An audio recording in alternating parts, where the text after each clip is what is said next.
if I told you that I, a well-meaning and educated but complete stranger, was going to parachute in and manage your life for you? Because after all, I, a well-meaning and educated but complete stranger, know best how you should do things. Infuriating, right? Like, what the hell do I know? But in Indigenous communities all over the world, that is exactly what's happening. And on the front line of climate breakdown in the Amazon, this has never mattered more. Indigenous communities manage more than half the rainforest around the world, but receive less than 1% of global climate funding. Seems fair? Luckily, there are a few people trying to change that, but before we meet some of them, let's rewind a bit and remind ourselves why the Amazon matters. The Amazon rainforest is one of the planet's most iconic natural environments. Known for its enormous biodiversity, it's thought that 1/10 of all the species on Earth live in this rainforest. Alongside them, approximately 2 million indigenous people call the Amazon home, which is more than anywhere else on Earth. And it's enormous. The Amazon is thought to contain around 400 billion trees, spans 6.7 million square kilometers across 9 different countries in Latin America, and occupies an area twice the size of India. But that colossal size is being diminished. Every minute, 6 football pitches worth of pristine rainforest is cut down for logging or to make way for cattle, agriculture, roads, mines, or fossil fuel exploration. And that matters because if we push the Amazon too far, it could collapse entirely. The Amazon is so big, it creates its own climate. The huge number of plants there release about 20 billion tons of water into the air every single day as they inhale carbon dioxide and exhale oxygen. They're known as the lungs of the Earth for a reason. And all that extra water influences rainfall cycles throughout South America. It's what gives the rainforest its name. But the forest needs the rainfall it generates to sustain itself, because without the heavy rains that keep it moist, the forest would transition to a much drier savanna habitat. And if that happened, the carbon stored in the plants and in the soils would be released into the atmosphere, adding to our already pretty dire situation. Either a shift in rainfall patterns or a loss of around 1/4 of the Amazon's area could trigger that transition, and it would be irreversible on human timescales. In other words, it's another critical climate tipping point, just like the collapse of the West Antarctic ice sheet or the shutdown of the AMOC. For this video, I've been lucky enough to speak with 2 really cool people who work with a wicked organisation called Cool Earth, who are using a radical approach to curb forest loss in the Peruvian Amazon. We'll meet David later, but let's begin with Julio Acosta, a biodiversity expert and Cool Earth's forest data manager. And he gave me some pretty striking stats about forest loss. The Amazon has lost around 17–18% of the forest cover due to deforestation and degradation.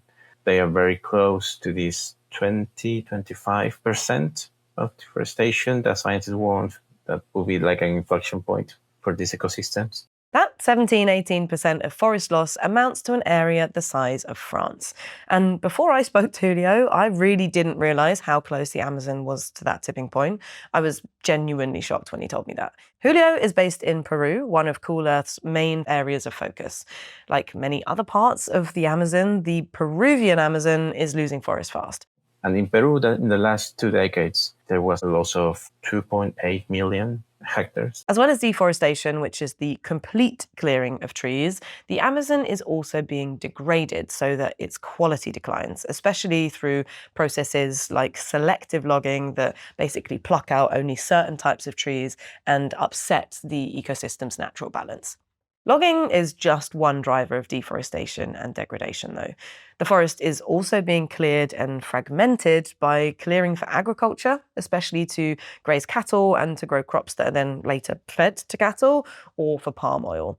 Then there's the mining, the land speculation, and the fossil fuel exploration. Farms, towns, mines, and logging operations also require transport, so the companies build roads cutting through virgin rainforest too, fragmenting and further destroying precious habitat. Lots of this is also facilitated by governance that allows multinationals to exploit the environment for profit rather than protecting it. But there's one other driver that's really crept up the rankings recently: fire. Deforestation makes the Amazon more vulnerable to climate impacts like wildfires, but climate change is also making wildfires happen way more often. The climate change is increasing both the frequency and severity of wildfires in the region. No? We could see that in 2024, the wildfires becomes the first driver of forest loss. That's David Torres, who's the lead on a really cool project called PAAMARI. The project is organised by CARE, an organisation of Indigenous Ashaninka communities who have lived in the NA River Basin for generations. The climate crisis is making weather conditions more unpredictable. Communities have the experience, for example, the dry periods. Now it has changed. The temperatures are higher than before, and there are more shifts in seasonal rainforest patterns, for example. Wildfires happen when the three sides of the fire triangle come together in the forest. And the drier it is, the more likely it is to burn. As we push our climate towards the extremes, it becomes less predictable, more erratic, and we start to see weather conditions that make fires more likely occurring more often. And because the forest is degraded and fragmented, it makes them less resilient and less able to cope with extreme events and droughts and paving the way for fire.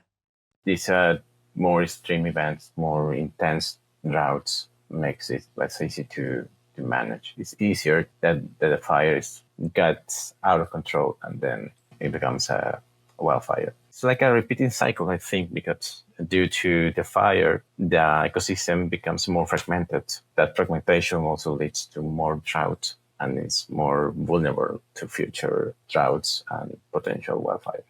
Tackling the climate crisis is a very important part of the solution to this. But Cool Earth is also facilitating another part. They're a charity that gives no strings attached funding to Indigenous communities to use in their own regions. It's not a funding model you see a lot, but it is one that actually produces great results. Indigenous people are the best people to protect the forest. They live there.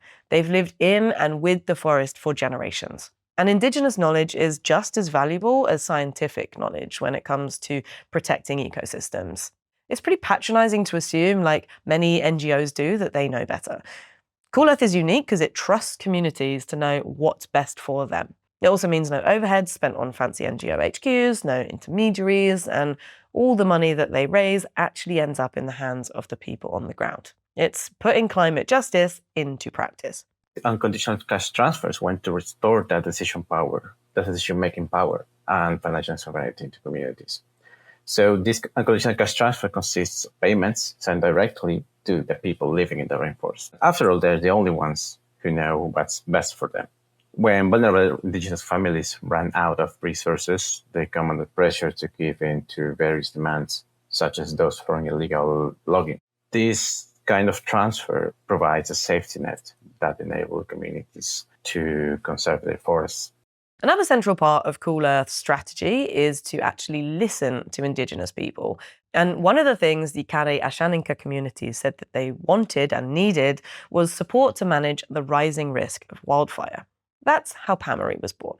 PAAMARI is a community-based wildfire prevention and monitoring initiative that is implemented in 45 Ashaninka communities. We are covering approximately 240,000 hectares of territory across the NA River Basin in the Peruvian Amazon.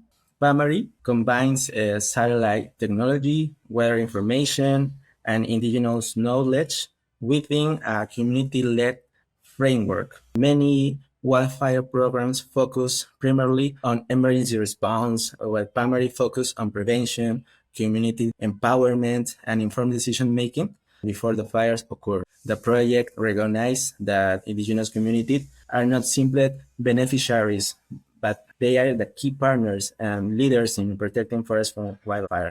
PAAMARI was created in dialogue with the communities. And again, it shouldn't be, but this approach is actually really radical in the NGO world. The idea of listening to communities and supporting and financing their decisions instead of, imposing, that's pretty unusual. It's why I was so excited to find out about Cool Earth in the first place and why I think you will be too.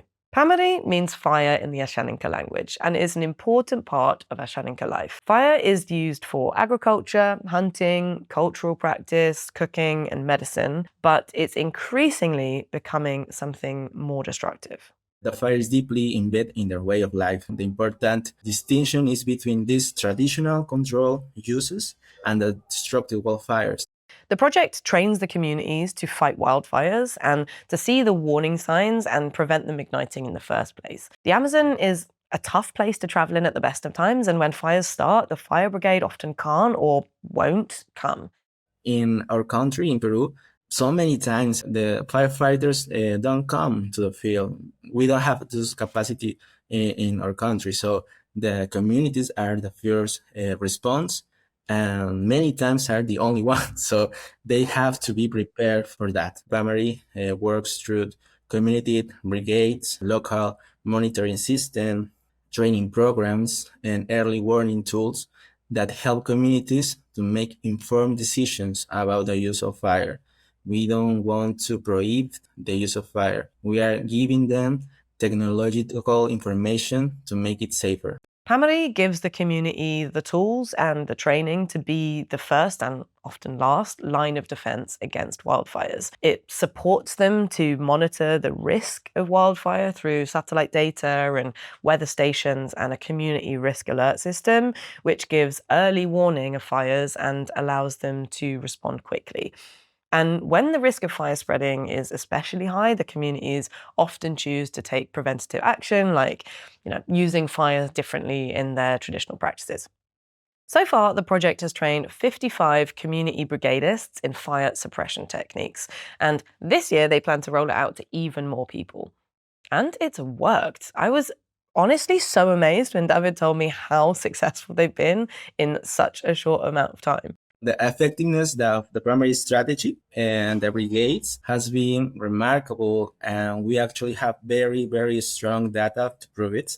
We have a baseline in 2023. There was record 25 wildfires that affected more than 2,500 hectares of forest. That was in the 2023. The 2024 is the first year where the PAAMARI starts. In 2024, we have 9 wildfires that affected 424 hectares of forest. We have a reduction of 64% in the number of wildfires and 81% in the hectares affected. So for us was a great result in our first year. Now, in 2025, we have record 0 wildfires. That's one of the results that we are making here in our part of the world. To go from 25 to 0 wildfires in just 3 years is wild. And I do think the real test will come this year and next when El Nino really starts to show its teeth. But the results so far are already a huge success on multiple levels, as Julio also told me. It's not only a climate change adaptation effort, but also a mitigation effort, because it avoided greenhouse gas emissions to the atmosphere. There were other ways that indirectly contributed to this record, such as the prevention and monitoring activities that PAAMARI performs in their communities. A good result, a good outcome they achieve in such short term. It was such a breath of fresh air to hear about Cool Earth and PAAMARI because, well, they're putting climate action and climate justice into action. Handing over control to Indigenous communities is not just fair, it's also a way to target climate action effectively and ensure long-term sustainability because the community themselves owns the project. Julio pointed me towards this paper that shows that land managed by Indigenous communities have ecosystems and biodiversity outcomes that are just as good, if not better, than dedicated protected areas, which isn't necessarily a surprise, but it is nice to see the value of other forms of knowledge reflected in traditional academic literature. As David told me, Indigenous communities are the permanent stewards of this forest. Generations of ecological knowledge, that's what they have. Direct dependence on healthy ecosystems for their livelihoods, culture, and well-being. When the indigenous communities are supported with resources, information, decision-making power, they can become highly effective Forest managers, their knowledge is combined with a strong long-term commitment to the territory. These communities have a commitment and an investment in the health of their ecosystem. So, of course, they're going to do everything that they can to protect it. This year will be interesting because the project is being expanded with another 15 firefighters being trained, including more women, and also monitoring support is continuing. The brigades will probably have their work cut out as El Nino gets going later this year, but from what I've seen so far, they are more than capable of handling it. If you want to learn more or you want to support the vital work that Cool Earth are doing, then check them out at this link over here or at the link down below, and make sure you say hi from me. They genuinely live up to their name and the team are super sound. And they also don't just work in the Amazon, they have projects in rainforest communities across the world. So it's not just Peru. Special thanks to Julio and David for being so very generous with their time. And if you want to hear more from either of them, then I've put their full interviews up over here on my Patreon, so you can hear a bit more about what they're doing and work-wise. And we had such a long chat that it was actually a bit painful to have to cut what they said down for this video. But if you want to see the full conversation, then head over to Patreon, and you can also support the channel there if you so wish. If you would rather stay on YouTube though, and you want to find out more about how El Nino is likely to reshape things for the year to come, then watch this video over here, and I will catch you next time. All right, stay cool.